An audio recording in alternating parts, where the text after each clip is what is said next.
नियमों का सख्ती से अनुपालन हो, इसको निरंतर मॉनिटर कर रही है। आर्थिक व्यवस्था को सुदृढ़ बनाने के लिए और नागरिकों को कुछ सुविधाएं प्रदान करने के लिए लॉकडाउन के दौरान कुछ गतिविधियों की अनुमति दी गई है। 26 अप्रैल तक देश में लगभग 80% से अधिक गेहूं की खेती की कटाई हो चुकी है। 2000 से अधिक मुख्य मंडियां यानी 80% मंडियों का संचालन प्रारंभ हो गया है।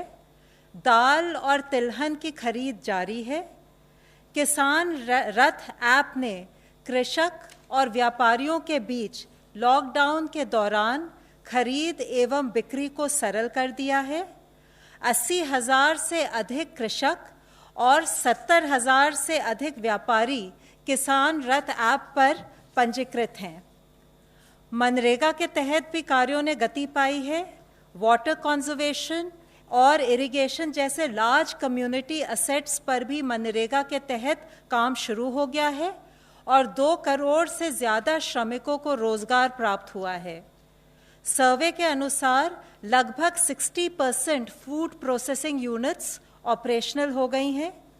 स्पेशल इकोनॉमिक जोन्स में 2,825 इकाइयां और इसके अलावा 350 एक्सपोर्ट ओरिएंटेड यूनिट्स भी क्रियाशील हो चुकी हैं। ग्रामीण क्षेत्र में निर्माण कार्यों से, ईंट भट्टों के संचालन से और सड़क परियोजनाओं इत्यादि के प्रारंभ होने से स्थानीय और प्रवासी श्रमिकों को फिर से रोजगार मिल रहा है। ये आवश्यक है कि इन सब कार्यों को करते हुए हम सावधानी बरतें, राष्ट्रीय निर्देशों का पालन करें, जैसे सोशल डिस्टेंसिंग, मास्क पहनना तथा स्वच्छता नियमों का और हेल्थ प्रोटोकॉल्स का अनुपालन करना। जैसे मैंने आप सबके साथ साझा किया था, गृह मंत्रालय द्वारा आपदा प्रबंधन अधिनियम के अंतर्गत गठित इंटर मिनिस्टीरियल सेंट्रल टीमों ने संबंधित राज्यों में पहुंचकर अपना काम शुरू कर दिया है। इन टीमों में वरिष्ठ स्तर के प्रशासनिक अधिकारी थे, सीनियर पब्लिक हेल्थ स्पेशलिस्ट और नेशनल डिजास्टर मैनेजमेंट अथॉरिटी से भी स्पेशलिस्ट थे। उनकी एक्सपर्टीज हम राज्यों के साथ शेयर करना चाह रहे थे, जिससे कि केंद्र और राज्य सरकार मिलकर कोविड-19 के नियंत्रण में सफलता पा सके। आज मैं 2 टीमों के फीडबैक के बारे में आपको जानकारी देना चाहूँगी। पुणे में आईएमसीटी ने विस्तृत दौरे किए हैं। उन्होंने पिंपरी, चिंचवाड़, खरलवाड़ी और बारामती कंटेनमेंट जोन्स के साथ साथ प्रवासी मजदूरों के शेल्टर कैंप्स, सब्जी बाजार, पीडीएस की दुकानें, जिला परिषद का कंट्रोल रूम, नगर निगम का वॉर रूम, अस्पतालों इत्यादि का दौरा किया है। आईएमसीटी ने पाया कि पुणे में कोविड-19 का डबलिंग रेट 7 दिन है, जो बाकी देश की तुलना में थोड़ा सा ज़्यादा है, और जहां देश में 23 सैंपल पर कोविड पॉजिटिव केस का एवरेज है, वहां पुणे में 9 सैंपल पर कोविड पॉजिटिव केस है। आईएमसीटी ने सुझाव दिया है कि हाई रिस्क व्यक्तियों की पहचान तेज़ी से की जानी चाहिए, टेस्टिंग बढ़ानी चाहिए, सर्वेलेंस बढ़ानी चाहिए, कॉन्टैक्ट ट्रेसिंग में भी तेज़ी लानी चाहिए, और जिससे कि हम ये कार्य पूरा कर सके। स्लम्स में, बाज़ारों में और अन्य स्थानों पर जहां सोशल डिस्टेंसिंग का पालन ठीक से नहीं हो पा रहा है, वहां प्रोटोकॉल का सख्ती से पालन कराना ज़रूरी है। स्लम्स में होम क्वारंटाइन के स्थान पर इंस्टीट्यूशनल क्वारंटाइन को बढ़ावा देना ज़रूरी है। डॉक्टर्स और अन्य पैरामेडिक स्टाफ, पुलिस अधिकारी, आवश्यक वस्तुएं और सेवाएं उपलब्ध कराने वाले दुकानदार और फल सब्जी के विक्रेता में भी कई लोग के कोविड पॉजिटिव पाए गए हैं। ये चिंताजनक है, क्योंकि ये लोग प्रतिदिन बहुत से लोगों से संपर्क में आते हैं। आईएमसीटी ने सुझाव दिया है कि इन वर्गों में प्रोटोकॉल्स का अनुपालन सुनिश्चित किया जाए, ताकि वे अनजाने में ही कोविड संक्रमण के कैरियर या सोर्स ना बने और स्वयं की भी सुरक्षा कर पाए। आईएमसीटी ने महाराष्ट्र के माननीय मुख्यमंत्री जी, राज्य के गृह मंत्री जी एवं वरिष्ठ अधिकारियों के साथ भी वीसी पर विचार विमर्श किया। अब मैं आपको जयपुर की आईएमसीटी के बारे में बताऊंगी। जयपुर की आईएमसीटी ने पिछले कुछ दिनों में डिस्ट्रिक्ट के hospitals, quarantine centres, containment zones और मजदूरों के लिए स्थापित रिलीफ कैंप्स का भी दौरा किया। उन्होंने मुख्य सचिव एवं वरिष्ठ अधिकारियों के साथ बैठक की और अपने अनुभव के आधार पर सुझाव दिया कि वॉल्ड सिटी में शाम को लॉकडाउन के नियमों का उल्लंघन ना हो, इसके लिए सख्त कदम उठाने की आवश्यकता है। उन्होंने कहा कि इस पर ध्यान दिया जाए कि राशन और आवश्यक वस्तुओं की सप्लाई और भी व्यवस्थित हो। क्वारंटाइन कैंप्स को आवासीय क्षेत्रों से दूर ले जाने की आवश्यकता है। उन्होंने टेस्ट के रिजल्ट्स की गति बढ़ाने पर बल दिया। उन्होंने ये भी सुझाव दिया कि गैर कोविड अस्पतालों की भी पहचान की जाए ताकि लोगों को अन्य चिकित्सा सेवाओं की सुविधा मिल सके। IMCTs ने दोनों डिस्ट्रिक्ट्स में पाया कि स्थानीय प्रशासन लगन और निष्ठापूर्वक कार्य कर रहे हैं और इन सुझावों से स्थिति को बेहतर बना सकेंगे। कोविड-19 की चेन को हम तभी तोड़ पाएंगे अगर लॉकडाउन के नियमों का अच्छी तरह से पालन हो। इसके लिए ये बहुत आवश्यक है कि हम सब नियमों का पालन करें और सभी राज्य सरकारें लॉकडाउन के वायलेशन पर कड़ी कार्रवाई करें। धन्यवाद। धन्यवाद। Health ministry representative please. कल से अगर हम देखें तो भारत में 1396 नए पॉजिटिव केस आए हैं, which takes our total confirmed cases to 27,892. 20,835 people जो हैं वो एक्टिव मेडिकल सुपरविजन में हैं। पिछले एक दिन में 381 पेशेंट्स आर फाउंड क्योर्ड, जिससे कि हमारा total persons who have been cured the number become 6,184। इसको अगर हम देखें तो हम पाते हैं कि हमारा रिकवरी रेट 22.17% हो चुका है। And the positive news is कि हम देख रहे हैं कि प्रोग्रेसिवली हमारे रिकवरी रेट में इजाफा हो रहा है, हमारा रिकवरी रेट बढ़ रहा है। 16 डिस्ट्रिक्ट हैं देश के जहां पर कि पिछले 28 दिनों से कोई केस रिपोर्ट नहीं हुआ है। इन डिस्ट्रिक्ट्स में 3 नए डिस्ट्रिक्ट्स ऐड हुए हैं। अगर आप देखें 24 अप्रैल से अब तक में, वह है गोंदिया महाराष्ट्र में, देवनगेरे कर्नाटक में, लखीसराय बिहार में। इसी के साथ ही जो डिस्ट्रिक्ट पहले 28 दिन की, जिसमें कि पहले केस आए लेकिन 28 दिन से केसेस नहीं आए थे, इससे पहले रिपोर्ट हुई, उनमें से 2 डिस्ट्रिक्ट्स में नए फ्रेश केसेस भी आए हैं। वह है पीलीभीत उत्तर प्रदेश में और SPS डिस्ट्रिक्ट पंजाब के अंदर। टोटल ऐसे 85 डिस्ट्रिक्ट हैं 25 स्टेट्स और यूनियन टेरिटरीज में, जहां पर कि पिछले 14 दिनों से कोई केस रिपोर्ट नहीं हुआ है। यह हम लोगों को जानना होगा, फॉलोअप करना पड़ेगा कि हम अपनी विजिल को कॉन्स्टेंटली उसी मोमेंटम से बनाए रखें ताकि इन डिस्ट्रिक्ट की संख्या बढ़े और इन डिस्ट्रिक्ट में कोई नया केस ना आए। आज माननीय प्रधानमंत्री जी ने सभी राज्यों के मुख्यमंत्रियों के साथ वीडियो कॉन्फ्रेंस के जरिए बातचीत भी की। उन्होंने राज्य के मुख्यमंत्री से कहा कि वह सजग रहें, सचेत रहें। रेड जोन और ऑरेंज जोन में पड़ने वाले सभी जिलों में सख्ती रखते हुए chain of transmission of virus इसको ब्रेक किया जाए। ग्रीन जोन में जिला एडमिनिस्ट्रेशन सर्विलेंस पर फोकस रखते हुए अलर्ट रहे ताकि उस जिले में यह संकट प्रवेश न करे। कोरोना ग्रसित होना कोई स्टिग्मा नहीं है। जितनी जल्दी सच्चाई का सामना होगा उतनी जल्दी ही और उतने ही अप्रोप्रिएट तरीके से उसका समाधान होगा। एक मुख्य अंश के रूप में माननीय प्रधानमंत्री जी ने ये भी कहा कि इस समय में अन्य आरोग्य सुविधाएं जैसे कि डायलिसिस, अन्य बीमारियां, उनके ट्रीटमेंट आदि में भी कोई ढिलाई ना होने दें। परंपरागत मेडिकल व्यवस्था सुचारू रूप से चलती रहे। रेड जोन से ऑरेंज जोन, ऑरेंज जोन से ग्रीन जोन में जिले को ट्रांसफॉर्म करना ही हमारा मंत्र होना चाहिए। आज इसी संदर्भ में आप लोगों को मैं एक और मुख्य विषय के बारे में बताना चाहूँगा। आप सभी को पता है कि हम एक इन्फेक्शियस डिजीज से लड़ रहे हैं और इस लड़ाई में हमें सबका साथ चाहिए, लेकिन कभी कभी लैक ऑफ अवेयरनेस या लैक ऑफ प्रॉपर अंडरस्टैंडिंग के कारण हमारे मन में फियर या पैनिक घर कर लेता है और जो पॉजिटिव पेशेंट्स होते हैं या जो हमारे फ्रंटलाइन वर्कर्स काम कर रहे हैं, हम उनके साथ स्टिग्मा एसोसिएट करने लगते हैं। हम उन्हें स्टिग्मेटाइज करते हैं, हम उनके साथ भेदभाव करते हैं। लेकिन हमें समझना होगा कि हमारी लड़ाई बीमारी के साथ है, ना कि बीमार व्यक्ति के साथ। इस स्टिग्मा के चलते हुए कई बार पेशेंट्स भी अपने आप को छुपाने की कोशिश करते हैं और ट्रीटमेंट लेने से कतराते हैं। इससे ना केवल उस पेशेंट को हार्म होता है, उसकी फैमिली को हार्म होता है, बल्कि पूरी सोसाइटी को नुकसान होना संभव है। ज़रूरत है कि हम पेशेंट्स का साथ दें, उसके साथ खड़े हों और उसका सपोर्ट बने। हमें मिस इन्फॉर्मेशन और पैनिक को फैलने से रोकना है। कोविड-19 के स्प्रेड के लिए किसी भी कम्युनिटी या एरिया को लेबल नहीं करना है। खास करके हेल्थ केयर और सैनिटरी वर्कर्स या पुलिस को टारगेट नहीं करना चाहिए, क्योंकि वे हमारी मदद के लिए कार्य कर रहे हैं। स्टिग्मा के इस डीप रूटेड इशू को एक इंटेंसिव कैंपेन के माध्यम से आज हम सबको मिलकर एड्रेस करने की ज़रूरत है। हमें ये समझना होगा कि जो रिकवर्ड पेशेंट हैं वह कोई ट्रांसमिशन नहीं करते, बल्कि वो एक पोटेंशियल सोर्स हो सकते हैं हीलिंग के लिए, कि अगर उनका प्लाज्मा थेरेपी जो एक एक्सपेरिमेंटल प्रोसेस हम कर रहे हैं, अगर वह सक्सेस होता है तो उनकी एंटीबॉडीज से और बीमार लोगों को हम ट्रीटमेंट कर पाएंगे। आज ज़रूरत है कि हर यूथ ग्रुप, हर एनजीओ, हर सेल्फ हेल्प ग्रुप, हर पंचायत लीडर, ग्रास रूट में काम करने वाला हर मनुष्य वह खड़ा हो, वह आगे आए और कम्युनिटी में इस बिहेवियरल चेंज के लिए हम सब मिलकर प्रयत्न करें। मैं फिर से दोहराना चाहूँगा कि ये लड़ाई पेशेंट्स की नहीं है, डॉक्टर्स की नहीं है, सरकार की नहीं है, बल्कि पूरे समाज और पूरे देश की लड़ाई है। पूरे समाज को साथ लिए बिना, पूरे समाज का सपोर्ट लिए बिना हम ये लड़ाई कभी नहीं जीत पाएंगे। हमारे फ्रंटलाइन वर्कर्स हमारे प्रोटेक्टर्स हैं, हमारे चैम्पियंस हैं।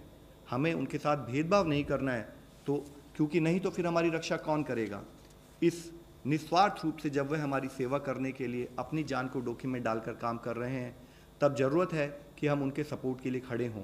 हम उनको, जैसे अब तक हमने जनता कर्फ्यू और अदरवाइज भी उनको हमने जिस तरह से सम्मान दिया, वह सम्मान हमारा कंटिन्यू रहे।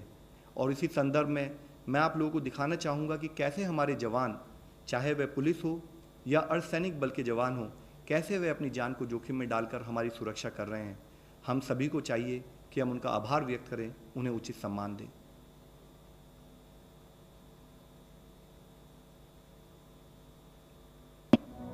मुश्किल कितनी भी गहरी हो, डरना हमें जचा नहीं। डर के आगे घुटने टेके ऐसे मरना जचा नहीं। आंधी हो या तूफान हो, चलना अपना मकसद है। गहरा हो कितना भी अंधेरा, हमें ठहरना जचा नहीं। देश पर जब भी संकट के बादल घिरते हैं, देश के जवान एक सुरक्षा ढाल बनकर हर आपदा के सामने खड़े हो जाते हैं। ये शूरवीर कोविड-19 के खिलाफ जंग में भी अपनी जान की बाजी लगाकर भी अपना कर्तव्य पालन कर रहे हैं। चाहे क्वारंटाइन सेंटर्स के आसपास सुरक्षा के चाक चौबंद इंतजाम हो या लॉकडाउन का पूरी मुस्तैदी के साथ पालन कराना हो, अपना हर फर्ज पूरी शिद्दत के साथ ये कर्मवीर निभा रहे हैं। प्रधानमंत्री नरेंद्र मोदी के एक आह्वान पर सुरक्षा कर्मी, पुलिस के जवान, सेना और अर्धसैनिक बलों के जवान राष्ट्र सेवा में जुट गए। कोरोना संक्रमण से बचने के लिए मास्क की जरूरत हर जगह पड़ रही है। ये जनसेवक न केवल खुद मास्क मुहैया करा रहे हैं, बल्कि कई जगह तो खुद पुलिसकर्मी इन्हें बना रहे हैं। न केवल जरूरी चीजें मुहैया कराने में और सुरक्षा व्यवस्था को मुस्तैद बनाने में इन पुलिसकर्मियों और जवानों ने मिसाल पेश की है, बल्कि उससे भी एक कदम आगे जाकर कई पुलिसकर्मी इंसानियत की मिसाल पेश कर रहे हैं। फिर वो चाहे लॉकडाउन में किसी मासूम बच्चे के लिए जन्मदिन पर शुभकामना संदेश भेजना हो या फिर गीत गाकर लोगों की हौसला अफजाई करनी हो। इंदौर के पास राव में 13 साल की स्नेहा अपने जन्मदिन पर अकेला महसूस कर रही थी। स्नेहा ने पुलिस कंट्रोल रूम फोन किया। इसकी जानकारी फ्लैग मार्च कर रहे 10 जवानों को लगी तो वे उसका जन्मदिन मनाने के लिए उसके घर ही पहुंच गए। उन्होंने सोशल डिस्टेंसिंग का पालन करते हुए उसके साथ केक काटा और स्नेहा को शुभकामना संदेश भी दिए। हमेशा मैं अपना बर्थडे मेरे घर परिवार के साथ बनाती हूँ, तो मैंने एक बार राव थाने पुलिस को फोन किया और वो मेरे एक बार बुलाने पे यहाँ आए और मेरा जन्मदिन उन्होंने बहुत यादगार बनाया, इसलिए मैं उनको थैंक्स कहना चाहती हूँ। वहाँ सोशल डिस्टेंस बनाते हुए पहुँची, टीम पहुँची हमारी, और टीम ने बच्ची को उत्साहित करते हुए बर्थडे सेलिब्रेट किया। सामाजिक चेतना लाने में भी ये जन प्रहरी पीछे नहीं है। कुछ दिन पहले ही दिल्ली में सीआरपीएफ के जवानों ने लोगों को रक्तदान के लिए प्रेरित करने के लिए एक जागरूकता शिविर का आयोजन किया। नागपुर में पुलिसकर्मी एफईजी यानी पुतलों के जरिए लोगों को कोरोना संक्रमण से बचने का संदेश दे रहे हैं।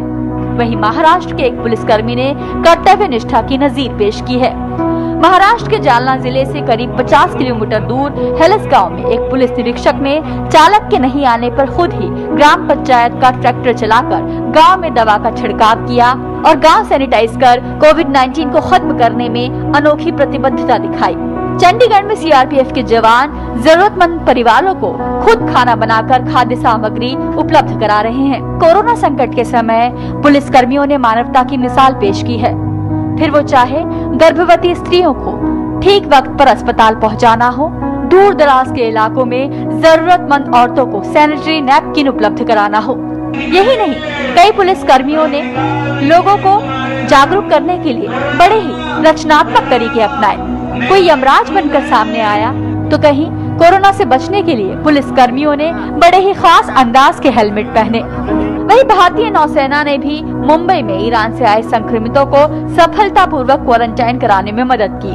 उनकी हर जरूरत का बेहतर ढंग से इंतजाम किया ताकि उनका हौसला न टूटे। साफ है, पुलिस फोर्स, सेना और अर्धसैनिक बलों के जवान कोरोना वॉरियर्स बनकर भी अपना फर्ज पूरी निष्ठा के साथ निभा रहे हैं। ये रात दिन अपनी जान जोखिम में डाल रहे हैं ताकि हम सुरक्षित रहें, हम महफूज रहें। इन महान शूरवीरों को देश का नमन। आज ज़रूरत है कि हम फिजिकल डिस्टेंसिंग का पालन करें ताकि हम अपने आप को बचा सकें, अपने पेरेंट्स को बचा सकें, अपने ग्रैंड पेरेंट्स को बचा सकें। अंत में मैं माननीय प्रधानमंत्री जी के कहे शब्दों को ही दोहराना चाहूँगा। कोविड-19 does not see race, religion, colour, caste, creed, language or borders before striking. Our response and conduct thereafter should attach primacy to unity and brotherhood. We are in this together. Dhanyavad. Dhanyavad. Friends, today we have with us chairman for the Empowered Group 5. So I'll request sir to brief you about the Empowered Group 5. नमस्कार, मेरा नाम परमेश्वरन अय्यर है और मैं empowered group 5 जो कि supply chain और logistics of essential items पर फोकस करता है, उसका मैं कन्वीनर हूँ। और आज इस प्रेजेंटेशन में मैं आपको जो अभी तक जो प्रोग्रेस हुई है उसके बारे में मैं आपको कुछ एलिमेंट्स दिखाऊंगा। इसका अगर आप एक स्नैपशॉट देखेंगे, इम्प्रूवमेंट इन की supply chain indicators from the 30th of March, a day after the groups were constituted, to 25th April. This is the latest data. If you look at trucks moving food and pharma, ये एक important indicator है mobility का. It was about 46% and it has gone up to 76 and it's increasing rapidly. So there has been significant improvement in movement of food and pharma, two of the most essential items. Railways has done a tremendous job also. और अगर आप रेक्स movement देखेंगे, you will see it has gone up on this date. It was less earlier from 67% on 30th March to almost 80%. It's closing at 76% as on 25th April. Ports, another critical junction point for logistics, imports, exports. Percentage of traffic handled by ports was at about 70% on 30th March. And in fact, it had gone up even higher, so it's fluctuating between 87 and 90%. So it's almost back to normal. Or mandis, which are major places where trade of agricultural produce takes place. It was about 61% on 30th March, and it's almost 80% now. So this is giving you a snapshot of the significant progress made on essential supply chain items.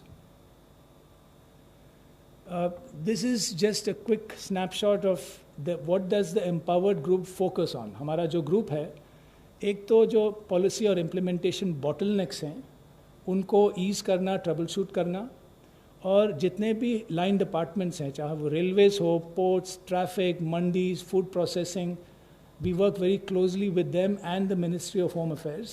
We also consult with stakeholders from outside, industry, food, pharma, transporters, wholesalers, retailers and mandis. We try to cover all the key stakeholders.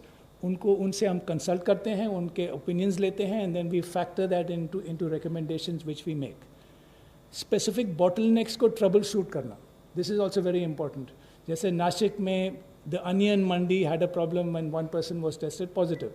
So we worked with Maharashtra government, with Agriculture Ministry, and then alternative arrangements were made. And then tracking की indicators जैसे मैंने अभी आपको दिखाया, और disseminating of best practices of supply warriors. अभी लव ने police के बारे में एक आपको अच्छा वीडियो दिखाया. There are a number of supply and corona warriors, चाहे वो पोस्टल डिपार्टमेंट के हों, ट्रक ड्राइवर्स हों, अनलोडर्स हों, ordinary people who are performing extraordinary work. उनके स्टोरीज हम शेयर करते हैं and other states listen and learn from those stories. These are some specific examples which have been done over this period to ease the supply chain of essential items. These are examples जो कि हम home ministry के साथ बहुत ही closely coordinate करते हैं. Movement of vehicles, very early home ministry made it clear there was no difference in movement between essential non essential. दूसरा बहुत ही इंपॉर्टेंट स्टेप होम मिनिस्ट्री ने लिया था कि ट्रक ड्राइवर के लिए आपको केवल ड्राइविंग लाइसेंस दिखाना है. You don't need to show any pass. Plus, 2 others will be allowed. Empty trucks were also allowed because there was some issue initially कि empty truck लौट रहा है, is there a problem? That was also allowed. Movement of workers and truck drivers. This was a major issue in the initial days. So movement of labor to and from residence is allowed with a pass. And railway, airport, seaport and customs can issue passes themselves in consultation with the local authorities. So these have been progressively relaxed, and despite the lockdown, all these are examples of specific relaxations which have enabled the supply chain and logistics sector. Distribution and availability of food. So farming operations have of course allowed, including rabi harvesting. Post 20th April, as you can see, as per the guidelines issued by MHA, again the supply chain was supported through softer elements. Dhabas are now functioning, repair shops for truck drivers, and of course operation of mandis, which is a very important part for the farmers to sell their produce, and manufacturing units. In fact, the entire manufacturing supply value chain, चाहे वो manufacturing हो, distribution हो, packaging हो, and all ancillary activities. So the forward and backward industry linkages were operationalized. Food processing specifically, particularly in relation to the farmers, and packaging unit operations were also allowed. So progressively, despite the lockdown conditions, the supply chain started increasing very consistently and has made good progress. These are some examples of which government institutions who are working round the clock to make essentials accessible to all. As all of you know, Honorable Prime Minister also mentioned many of these in his Mann Ki Baat address on Sunday. You take parcel trains by the railways. This has been a very, very successful operation at great effort by the railways. So 109 timetable parcel trains over 58 routes are running by the railways. They're carrying more than 400 rakes day and night, carrying food grains and other essential items. The IRCTC is serving 2.5 lakh meals, and they are willing to take this up even further across all 4 railway zones. 392 Lifeline Udan flights by the airlines are carrying 700 plus metric tons of essential cargo operated till date, and this is continuing. They are operating nationally and internationally for the supply chain. Medicines, 100 plus metric tons of medicines have been delivered by India Post. They're also taking food packets, and payment and DBT worth over 730 crores have been made by India Post. These are only some of the examples which many of the institutions are carrying out, but there's been a phenomenal effort at all levels of the supply chain operation. और ये हमारे जो stories from the ground हैं, उनके कुछ examples. Telangana में 8 Anganwadi teachers, they formed a community kitchen and are feeding migrants. There's a huge effort going on feeding the migrant workers. I'll come to that in my next slide. If you look at Jharkhand, a state livelihood promotion society is ensuring the supply of fresh vegetables to doorstep. In fact, Ahmedabad started a vegetable on wheels where the municipal corporation started delivering food to doorstep as well, which became a best practice example. And the Indian Air Force, an example of Operation Sanjeevani, which is an 18-hour operation where it airlifted 6.2 tons of essential medicines and consumables with its C-30 Hercules transport aircraft and took it all the way to the Maldives. They're operating also to remote areas like Ladakh as well. some of the key supply chain indicators I want to come back to, and the indicators जो food supply से related हैं, they are seeing a consistent positive trend. If you look at prices of top, tomato, onion and potato, they have been largely stable during the lockdown.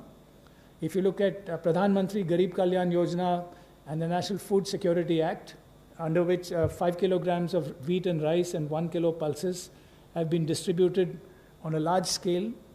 About 85 lakh metric tons are allocated per month for a total of 70 crore beneficiaries. This has been done. Cooked meals, this is extremely important, largely due to government and NGO partners and industry. This is a huge effort. आप देखेंगे कि 1.5 करोड़ लोगों को daily cooked meals दिया जा रहा है. And this has been going on for a long time, for the last month or so plus. So this has been a huge effort, a collaboration between government, between the NGOs, the private sector. Every district has a nodal officer to coordinate with NGOs. एक district का nodal NGO भी है, and they are fulfilling this task as per the requirement on a daily basis. If you look at supply of milk and LPG cylinders, this is almost the same as pre-lockdown levels. So there's been very little disruption. In fact, they have met all their targets. So finally, I just wanted to show you एक portal हमारे Empowered Group is operating together with Agriculture Department, which is a platform for supply of excess produce. So we have very close coordination with the resident commissioners of all state governments. उनके साथ हम बराबर मिलते रहते हैं through video conferencing. उनके requirements हम troubleshoot करते हैं. And wherever they have states which are supplying, जैसे Telangana, Andhra supplying mangoes, we are connecting them with states which will purchase them.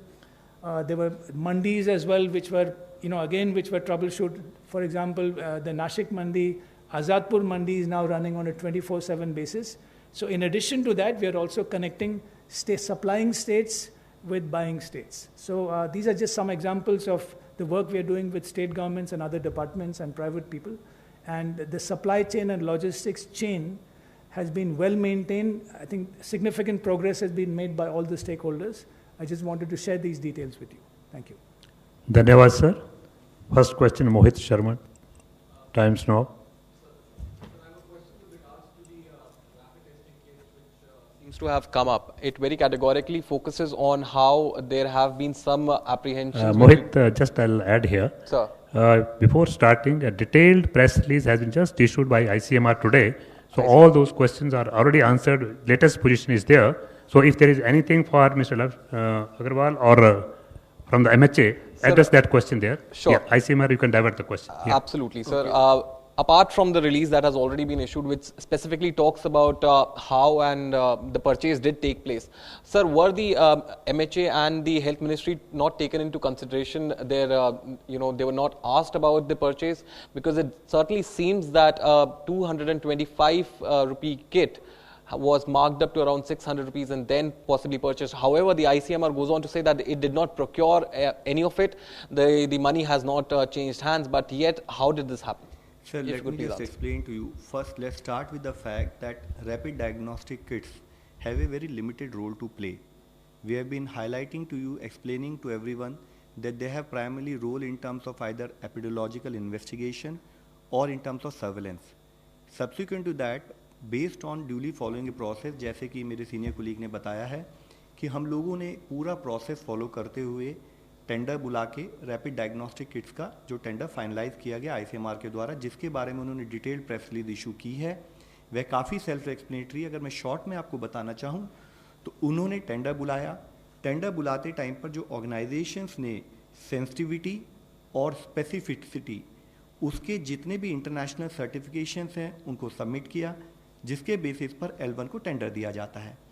Tender देने के बाद जब उन्होंने सप्लाई किया तो उसके बाद जब फील्ड पर उनके बारे में कंप्लेंट आई तो आईसीएमआर ने इमीडिएटली रिएक्ट किया। आप सबकी नॉलेज में है, उसके बेसिस पर रिएक्ट करके उन्होंने उनको कैंसिल भी किया और कोई भी पेमेंट उन ऑर्गेनाइजेशंस को नहीं दिया गया है। मुख्यतः जो हमें समझने वाली बात है कि हमारा एफर्ट है कि जो भी किट फील्ड में आए, अगर हम उनको लाते हैं तो कोई ऑर्गेनाइजेशन अगर हमारे को गलत डेटा देता है और फील्ड में वह उसके हिसाब से काम नहीं करता है तो उसके ऊपर रिक्वायर्ड एक्शन लिया जा चुका है। online question. What is the plan to ensure the well-being of non-COVID patients dealing with other illnesses? Has the government decided on keeping a percentage of hospitals only for non-COVID patients, as people cannot depend on video calls for all consultations? So it is a very important issue. We have already brought to your notice that as far as infection prevention management is concerned, we should have dedicated COVID hospital, ताकि हमारे health कर्मी जो उनको treat कर रहे हैं उनको हम ढंग से ऑर्गेनाइज कर सकें, इन्फेक्शन ना फैले। उसके अलावा जितनी हेल्थ फैसिलिटीज़ हैं उनमें चाहे वो मैटरनल चाइल्ड हेल्थ सर्विसेज हों, चाहे वे टीबी का पेशेंट हो, चाहे कैंसर के पेशेंट हों, चाहे डायलिसिस के पेशेंट हों, और इसी तरीके से चाहे वह हमारी इम्यूनाइजेशन से रिलेटेड सर्विसेज हों, वह उसी तरह से सुचारू रूप से चलती रहें। जो नॉन कोविड हॉस्पिटल्स में वह सर्विसेज प्रोवाइड की जाएं।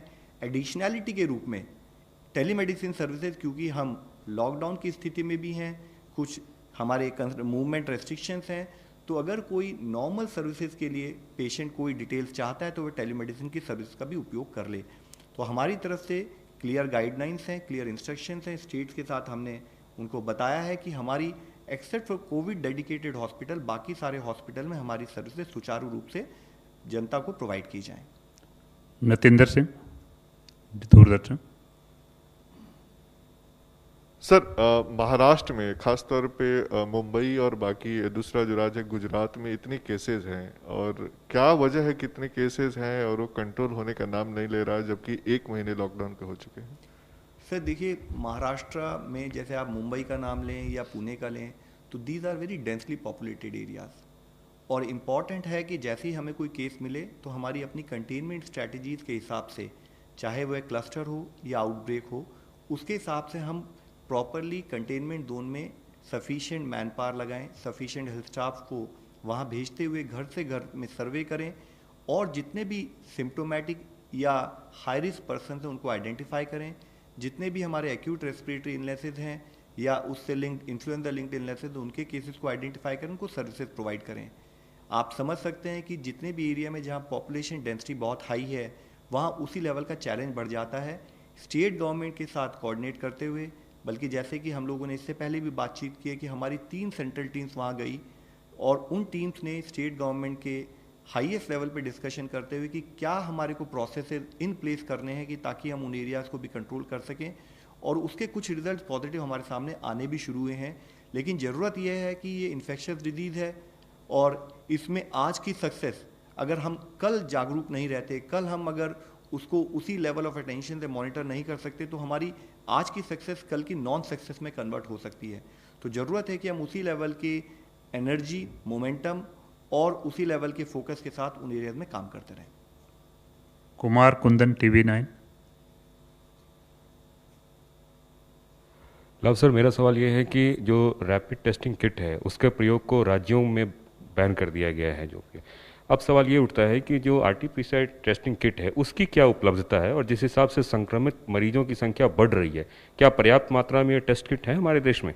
Sir, late me assure you कि पर्याप्त मात्रा में टेस्टिंग किट्स अवेलेबल हैं, और साथ ही जिस जैसे केसेस बढ़ते जा रहे हैं, हमने इससे पहले भी कई बार इस बारे में डिस्कशन किया है कि Indian response has always been graded. तो जैसे जैसे सिचुएशन का मैग्नीट्यूड हमें बढ़ते हुए लगता है, उसको हम पहले से एंटिसिपेट करके उसके हिसाब से प्लानिंग करते हैं। RT-PCR test is the gold standard test for identification of a positive patient, और उसके तहत अगर आप देखें कि अगर जनवरी में हमारे पास एक लैब थी, हम प्रोग्रेसिवली हमने लैब्स की संख्या बढ़ाई है। उसके साथ ही हमने लैब की संख्या बढ़ाते के साथ प्राइवेट सेक्टर का इन्वॉल्वमेंट बढ़ाया है। प्राइवेट सेक्टर के थ्रू हमारे कलेक्शन सेंटर्स बढ़े हैं। तो अब जो रैपिड जो हमारा RT-PCR टेस्ट है उसकी सफिशिएंट अवेलेबिलिटी देश में है। हमारा जो सैम्पलिंग क्राइटेरिया है उसके हिसाब से हमारे टेस्ट होने चाहिए, और उस सैम्पलिंग क्राइटेरिया के हिसाब से we are in sufficient position, और जैसे जैसे अगर हमें नीड लग रही है ICMR के तहत उस पर काम किया जा रहा है, और इंश्योर किया जा रहा है कि देश में जो नीड हो उसके लिए कोई भी कोताही ना हो। साहिल, ANI।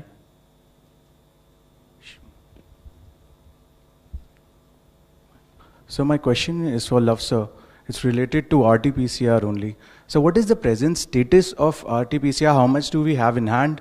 And when will we get the newer kits? And sir, will there be any change in the testing strategy as well? if you can reply. तो सर इसके बारे में मैंने अभी आपको डिटेल में रिस्पॉन्स दिया कि जितनी किट्स देश में ज़रूरत है, जैसे कि हमारे ICMR के कुलीग इससे पहले भी आकर आपको बताते रहे हैं कि अगर हमारी एक्स कैपेसिटी है पर डे करने की इन terms of lab and Regents, उसका भी हम एक 100% यूज़ नहीं कर पा रहे हैं, तो जो हमारे ICMR के लेवल पर sufficient amount of kits are available as far as RT-PCR test is concern. Not only sufficient amount of kits are available, we have also parallelly ensured geographical adequacy, क्योंकि बहुत ज़रूरी है कि जो केस जिस area में आ रहा है ताकि हम उसको जल्दी टेस्ट कर सकें, उसके लिए जोग्राफिकली डिस्पर्स लोकेशन पर भी हमारी लैब्स की और कलेक्शन सेंटर की अवेलेबिलिटी, उस पर भी हमने काम किया है. Last question, Pranay Upadhyay, ABP news. Sir, एक तो क्लैरिफिकेशन आपसे कि अगर आप कहते हैं कि पर्याप्त मात्रा में RT-PCR टेस्ट किट उपलब्ध हैं, तो किस टेस्टिंग क्राइटेरिया को आप ले रहे हैं, यानी प्रतिदिन कितने टेस्ट का अनुमान लेते हैं जिसमें आप ये आधार पर कह रहे हैं कि टेस्टिंग किट पर्याप्त है. दूसरा सवाल ये कि जो टेस्टिंग किट्स आप खरीद रहे हैं और करीब 45 लाख रैपिड टेस्टिंग किट्स और आ रही हैं और 25 लाख जो है वो कॉम्बो RT-PCR टेस्ट आप किट और खरीद रहे हैं ग्लोबल टेंडर से, तो उसमें ऐसी स्थिति ना आए कि इंपोर्टर और डिस्ट्रीब्यूटर के बीच का जो झगड़ा हाईकोर्ट में सामने आया, वैसी स्थिति ना हो, उसे अवॉइड करने के लिए या इंडियन मिशंस के थ्रू या जो direct government to government buying है, क्या उस रास्ते को एक्सप्लोर किया जा रहा है कि ये लेसन लर्न्स क्या है इस घटना के बाद के आपके? तो सर, जैसे मैंने आपको पर्याप्त के बारे में बताया है, क्योंकि मेरे ICMR के कुलीग इस समय मेरे साथ नहीं, तो मैं एग्जैक्ट फिगर अगर मैं दूं तो आपको या तो एग्जैक्ट फिगर दूं या मैं आपको ये एश्योर कर सकता हूं कि जिससे कि हम हर बार डिस्कस करते हैं कि जितनी हमारी रिक्वायरमेंट है as a graded approach India में, उसके पहले ही सफिशिएंट ऑर्डर देकर उसको इंश्योर किया गया है. और इन टर्म्स ऑफ कि कब हम बोलते हैं सफिशिएंट है, तो उसको दो पैरामीटर्स हैं. एक तो ये है कि क्या हमारे पास sufficient number of labs with sufficient number of kits available है, एंड हम अपने जो क्राइटेरिया फॉर सैम्पलिंग है उसके तहत क्या हम सारे सैंपल्स कलेक्ट कर रहे हैं. तो अगर आप देखें, हम लोगों ने कई बार इस बारे में बात की है कि जो हमारे सैम्पलिंग क्राइटेरिया के हिसाब से जिन के सैम्पलिंग होनी है, उसके लिए आज भी जो हमारी कैपेसिटी है हम उसको 100% यूज़ करे बिना सारे सैंपल्स को टेस्ट कर पा रहे हैं. तो this I would like to request you, if you want 100% exact figures, we would provide you all the figures through इस ICMR, but let me assure you कि there is no dearth in terms of planning and organisation of testing kits across the country. Second issue जो आपने बताया है कि देखिए, tender का एक बड़ा डिफाइंड प्रोसेस होता है. उस प्रोसेस में जो भी ऑर्गेनाइजेशंस होते हैं वो अपने इंटरनेशनल या नेशनल सर्टिफिकेशंस प्रोड्यूस करते हैं. उसके बेसिस पर, टेक्निकल इवैल्यूएशन के बेसिस पर हमने कोई टेंडर फाइनल किया. उस टेंडर को फाइनल करने के बाद किसी भी कारण से अगर उस ऑर्गेनाइजेशन से जो प्रोडक्ट फॉल्टी आएगा, तो obviously as you are aware, तो एज पर द टेंडर कंडीशंस उसके अंतर्गत उस पर हम कार्य करते हैं, उसका पेमेंट नहीं होता है. उस तरह की लर्निंग्स को इनकॉर्पोरेट करते हुए हम हमेशा इंश्योर करते हैं कि कोई भी किसी भी समय के इस टाइप की प्रॉब्लम हमारे को फेस ना करनी पड़े. Thank you friends, thank you very much.